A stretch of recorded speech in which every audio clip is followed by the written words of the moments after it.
नमस्कार किसान साथियों, हम देख रहे हैं कि लगातार हमारी खेती में समस्याएं काफी ज्यादा आ रही हैं। खेत की मिट्टी बंजर होने की कगार पर आ गई है और मिट्टी में बहुत ज्यादा खरपतवार आ रहे हैं। फसलों में लागत ज्यादा लग रही है, रोगों का अटैक हो रहा है, कीटों का अटैक हो रहा है और उत्पादन कम आ रहा है। तो आज की वीडियो में मैं आपको इन सारी समस्याओं का हल बताने वाला हूँ।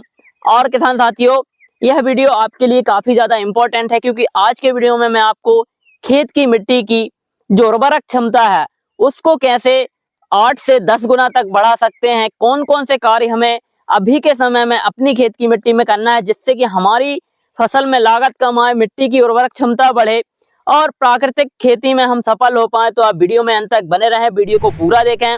और किसान साथियों, आपसे एक रिक्वेस्ट है कि इस वीडियो को आप इतना शेयर करें, दबा के शेयर करें, जिससे कि यह वीडियो हर किसान साथी तक पहुंचे और उसको इसका लाभ मिल सके और सभी किसान साथियों की जो लागत है वो कम हो और उत्पादन बढ़े।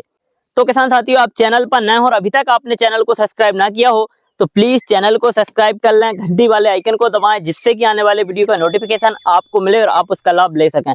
मैं हूं आपका भाई निखिल रजक, स्वागत करता हूं आपका आपके पसंदीदा यूट्यूब चैनल खेत किसान और गांव में। किसान साथियों, आज की जो खेती है उसकी काफी ज्यादा विडंबनाएं हैं। हम देख रहे हैं कि निरंतर हम रासायनिक खाद, उर्वरक, पेस्टिसाइड, इंसेक्टिसाइड, हर्बिसाइड का यूज अपने खेतों में कर रहे हैं, जिससे कि हमारी खेत की मिट्टी की जो प्राकृतिक संरचना है वो खराब हुई है। पीएच गड़बड़ हुआ है, ईसी गड़बड़ हुई है, इलेक्ट्रिक कनेक्टिविटी भी हमारी खेत की मिट्टी की डिस्टर्ब है। ऑर्गेनिक कार्बन, ऑर्गेनिक मटेरियल जो है वो भी गड़बड़ है, वो भी हमारी खेत की मिट्टी का बहुत निम्न स्तर पर आ गया है। 0.3% के आसपास हमारी खेत की मिट्टी में कार्बन बचा है। पीएच हमारी खेत की मिट्टी का 6.5 से 7.5 होना चाहिए, लेकिन आज हम देख रहे हैं कि हमारी खेतों में पीएच की जो यदि हम जांच कराते हैं तो पीएच का जो रेशियो आता है वो 9% है, किसी के खेतों में 10% है, किसी के खेतों में 1 या 4% के बीच में रह गया है। तो किसान साथियों, हम देख रहे हैं कि निरंतर रासायनिक खेती से हमें घाटा हो रहा है। तो हमें अपनी खेत की मिट्टी की संरचना को ठीक करने के लिए, खेत की मिट्टी की गुणवत्ता को सुधारने के लिए और हमारी खेती में जो भी फसल हम लगाएं उसका उत्पादन हमें 4 गुना मिले, तो उसके लिए हमें पहले कौन से काम करने होते हैं। तो अभी जो सीजन चल रहा है, गर्मी का सीजन है और अभी मई का समय चल रहा है, आज 20 मई है, तो इस समय काफ़ी गर्मी हमारे एरिया में पड़ रही है, धूप काफ़ी ज़्यादा आ रही है। तो इस समय हमें सबसे पहले एक काम करना है जो कि हमारी खेत की मिट्टी में बहुत ज़्यादा ज़रूरी है। यदि हम ये अपनी खेती में करते हैं तो निश्चित मानिए आपकी लागत बहुत कम हो जाएगी, खरपतवार वगैरह कम हो जाएंगे और फसलों में जो रोग, कीट, इंसेक्ट आ रहे हैं वो भी कम होंगे। तो आपको क्या करना है, आपको मई के लास्ट तक अपनी खेतों की गहरी जुताई एक बार जरूर कराना है। आप हैरो से गहरी जुताई कराएं या फिर पलटी पिलाऊ से आप गहरी जुताई कराएं। जैसे कि आप पीछे हमारे देख पा रहे हैं, हमारा जो प्लॉट है इस पे हमने गहरी जुताई कराई है। 1 मई को हमने इसमें गहरी जुताई करा दी थी और 1 मई से यह खेत में धूप लग रही है। उसके कारण क्या है कि जब खेत तपता है, इस गर्मी में धूप लगती है और जब गहरी जुताई होती है तो बड़े बड़े ढेले हमारी खेत की मिट्टी के निकलते हैं, जिससे कि उसमें धूप लगने के कारण उसमें जो ऑक्सीजन लेवल है वो बढ़ता है और खेत की मिट्टी में जो पैथोजेंस हैं जो हमारी फसलों को इफेक्ट डालते हैं, जैसे कि फंगस है, फाइटोप्थोरा है, पीथियम है, फ्यूजेरियम है, इनकी जो कॉलोनी है वो इस धूप के कारण डैमेज होती हैं, वो डेड होती हैं। और जब हमारी खेत की मिट्टी में यह कड़ाके की धूप पड़ती है तो यह जो फंगस है वो खत्म हो जाते हैं। दूसरा बेनिफिट गहरी जुताई से ये होता है कि हमारी खेती में जो खरपतवार के बीज होते हैं, जैसे कि अभी सबसे बड़ी समस्या किसान साथियों को आती है मोथा घास की। और मोथा घास भाई एक ऐसा घास है, इसमें आप कितना भी हर्बिसाइड डाल लो इसका कोई इलाज नहीं है। इसका यदि आपको 100% नियंत्रण चाहिए है तो आपको अपने खेतों पर गहरी जुताई कराना पड़ेगा।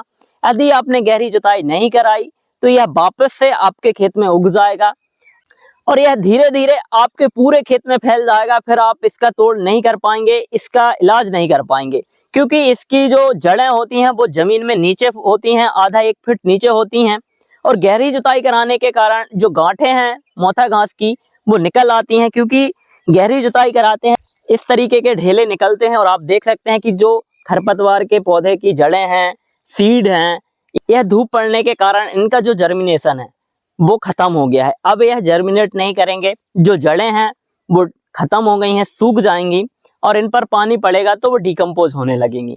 तो इससे बेनिफिट ये होगा कि जब हम गहरी जुताई करेंगे तो सबसे पहला बेनिफिट तो ये हो गया कि हमारी खेत की मिट्टी में वायु संचार जो है वो सही से हो जाएगा, ऑक्सीजन लेवल बढ़ जाएगा, जिससे कि जब हम कोई भी फसल इसमें लगाएंगे तो प्लांट्स अच्छे से सर्वाइव कर पाएगा, ग्रोथ अच्छी आएगी, जड़ों का विकास अच्छे से होगा।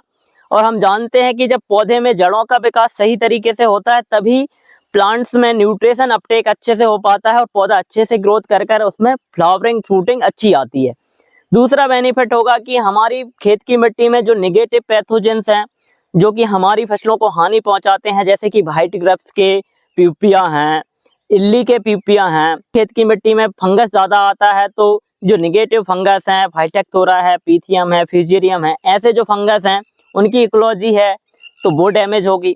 इससे कि हमारी फसलों में फंगस जनित रोग कम लगेंगे, इंसेक्ट कम लगेंगे, जिससे कि हमारा जो दवाई का खर्चा है वो कम होगा। तीसरा बेनिफिट ये होगा कि हमारी फसलों में खरपतवार नहीं दिखेगा, हमारी खेत की मिट्टी में खरपतवार कम हो जाएगा। सबसे पहले तो मोथा घास कम हो जाएगा, सबसे बड़ी समस्या है। दूब घास जहाँ होता है वहाँ पर आप गहरी जुताई करा दें, आपकी दूब घास भी खत्म हो जाएगी। कांस घास जो होता है, गाजर घास जो होता है, कांग्रेस घास, वो भी आपके खेतों से खत्म हो जाएगा। बस आपको गहरी जुताई करानी है, मई के लास्ट वीक तक आप अपने खेतों में गहरी जुताई करा दें, जिससे कि आगे चल के जून का जो महीना आने वाला है उसमें काफ़ी धूप रहती है, काफ़ी टेम्परेचर होता है, उसके कारण आपके खेत की मिट्टी बहुत शानदार हो जाएगी। तो यह 4 जो बेनिफिट्स हैं गहरी जुताई के वो बहुत ज़्यादा इफेक्ट डालेंगे हमारी खेती में और हमारी फसल के उत्पादन पर। और जहाँ पर आप गहरी जुताई कराएंगे तो उस जुताई कराने से आपको एक बेनिफिट होगा कि आप एक जुताई कराने के बाद में, इसके बाद में जब जैसे ही बरसात होगी, पानी गिरेगा तो आप रोटावेटर चला के सीधी बुआई करा दीजिएगा। और किसान साथियों आप देखिएगा कि उसमें यदि आप बहुत ही कम पैकेज ऑफ प्रैक्टिस करेंगे फिर भी आपकी फसल का जो उत्पादन है वो बड़ा शानदार आएगा। उसमें ना रोग लगेगा, ना खरपतवार उगेगा और ना ही उसमें कोई भी आपको न्यूट्रिशन देने की ज़रूरत पड़ेगी। तो यह प्रैक्टिकली अनुभव है। मैं पिछले कई सालों से अपने खेतों पर हर 3 से 4 साल में एक बार गहरी जुताई ज़रूर कराता हूं, जिससे कि हमारी खेत की मिट्टी में यह सारी समस्याएं जो उत्पन्न होती हैं वो ख़त्म हो जाएं और हमें इससे से ज़्यादा बेनिफिट अपनी खेत की मिट्टी से मिले। तो किसान साथियों यदि हमें अपनी खेत की मिट्टी की उर्वरक क्षमता को बढ़ाना है तो अपने खेतों की गहरी जुताई ज़रूर कराना है। गहरी जुताई आप पलटी प्लाऊ से कराएंगे तो और अच्छा होता है कि जितनी ज़्यादा गहरी जुताई होगी उतना अच्छा हमें बेनिफिट अपने खेतों से मिलेगा। तो किसान साथियों यह जानकारी आपको अच्छी लगी हो, पसंद आई हो तो प्लीज़ आपसे रिक्वेस्ट है कि आप इस वीडियो को अधिक से अधिक किसान साथियों तक शेयर करें और किसान साथियों कमेंट करके बताएं कि यह वीडियो आपको कैसा लगा। और वीडियो पसंद आया हो तो प्लीज़ भाई वीडियो को एक लाइक ज़रूर कर दें, क्योंकि जब आप वीडियो को लाइक करते हैं, वीडियो में कमेंट करते हैं, वीडियो को शेयर करते हैं तो हमें वीडियो बनाने में बहुत ज़्यादा मदद मिलती है। अंदर से हमारा जो आत्मबल है वो बढ़ता है और हम आप तक जानकारी पहुंचा पाते हैं। तो आपसे रिक्वेस्ट है कि आप वीडियो को लाइक करें, शेयर करें, कमेंट करें और चैनल पर नए हो और अभी तक चैनल को सब्सक्राइब ना किया हो तो भैया चैनल को सब्सक्राइब जरूर करो, घंटी वाले आइकन को जरूर दबाओ, जिससे कि आपको ऐसी सही सटीक और स्पष्ट जानकारी मिल पाए। धन्यवाद, मिलते हैं नई वीडियो में, जब तक के लिए जय जवान जय किसान।